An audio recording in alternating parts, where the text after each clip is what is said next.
अस्सलामुअलैकुम। आज मैं आपको बताऊंगी कि प्रोजेक्ट को सेव करना क्यों ज़रूरी है और जब हम कुछ सेव कर रहे हैं तो उसके एंड पे जो 3 लफ्ज़ यानी एक्सटेंशन आ रही होती है वो क्या है।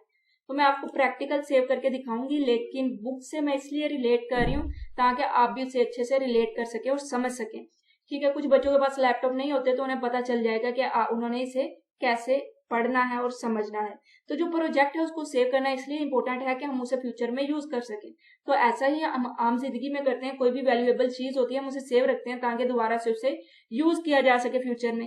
तो कंप्यूटर साइंस टर्म में भी हम क्या करेंगे, प्रोजेक्ट को सेव करेंगे किसी एक लोकेशन पर ताकि दोबारा उस लोकेशन पे जाके हम इसे यूज कर सकें।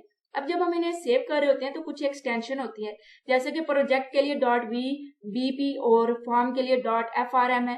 तो ये जो एक्सटेंशंस होती हैं ये कंप्यूटर में आप देखेंगे हर फाइल के एंड पे 3 लफ्ज हो रहे होते हैं। ये हमें बता रही होती है कि ये फाइल में किस टाइप का डाटा है। फिर से सुनिएगा, एक्सटेंशन हमें बता रही होती है कि जो फाइल है ना उसमें किस टाइप का डाटा है। यानी .frm किसी फाइल के एंड पे आ रहा है तो आपने समझ जाना है कि इस फाइल में फॉर्म के रिलेटेड सारा डाटा है। VBP आ रहा है तो इसका मतलब ये प्रोजेक्ट विजुअल बेसिक का है। इसी तरह JPG आ रहा है तो मतलब इस फाइल में इमेज होगी। इसी तरह से ऑडियो में भी एक्सटेंशन होती है, इमेज की भी होती है। तो ये एक्सटेंशन हमें बता रही होती है कि फाइल में किस टाइप का डाटा है या फाइल किस टाइप के डाटा को स्टोर करके रखे हुए हैं। अब दो तरह की क्रिएट होंगी फाइल, एक प्रोजेक्ट फाइल जिसमें सारे के सारे प्रोजेक्ट के रिलेटेड जितनी भी फाइल एसोसिएट हो रही होंगी और जो विजुअल बेसिक के इन्वायरमेंट की इन्फॉर्मेशन होगी वो सारी इसमें होगी। और फॉर्म में फॉर्म के ऊपर जो आपने ऑब्जेक्ट क्रिएट कर रखे हैं उनके रिलेटेड आपने प्रॉपर्टी असाइन कर रखी है या कोई कोड एसोसिएट कर रखा है, वो सारे के सारे फॉर्म फाइल में सेव होंगे। यहाँ पर उन्होंने स्टेप बता रखे हैं, ये हम प्रैक्टिकल करके देखते हैं, आपको समझ आ जाएगी। तो उन्होंने कहा कि जब भी आपने कोई एप्लीकेशन को सेव करना है तो आपने फाइल मेन्यू में जाना है। तो इस वक्त इमेजिन करें कि ये वाली जो फाइल है मैं इसे सेव करना चाह रही हूँ। मैंने एक एप्लीकेशन बना ली जिसमें एक बटन मैंने बनाया है। तो मैं जल्दी से इधर फाइल पे जा रही हूँ। उसके बाद आप सेव प्रोजेक्ट पे क्लिक करेंगे। जैसे ही सेव प्रोजेक्ट पे क्लिक किया, सेव फाइल एज का फोल्डर आ गया। तो सबसे पहले आ गया फॉर्म का कि आपने फॉर्म को सेव करना है कि नहीं।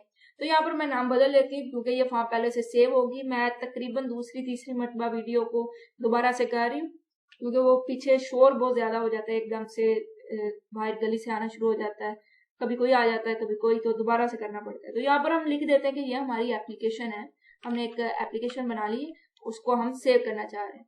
तो ये सेव पे क्लिक हो गया। उसके बाद यहाँ पे देखिए प्रोजेक्ट है, तो उसके बाद भी आप यहाँ पे इसकी एक्सटेंशन को देख सकते हैं। इसकी एक्सटेंशन क्या है, तो आप इसको भी यहाँ पे सेव कर सकते हैं। मैं फिलहाल इसे सेव नहीं कर रही तो मैं इसे कैंसिल कर दूंगी।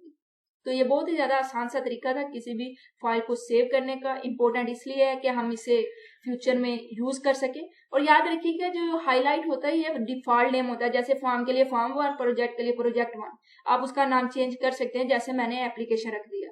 तो आई होप आपको सेविंग द प्रोजेक्ट की समझ आई होगी। अगर आपको समझ आई है तो लाजमी से चैनल को सब्सक्राइब कीजिएगा, अपने दोस्तों से करवाइएगा। तो इंशाल्लाह अगली वीडियो में अगले टॉपिक को कवर करेंगे। तो तब तक के लिए अल्लाह हाफिज।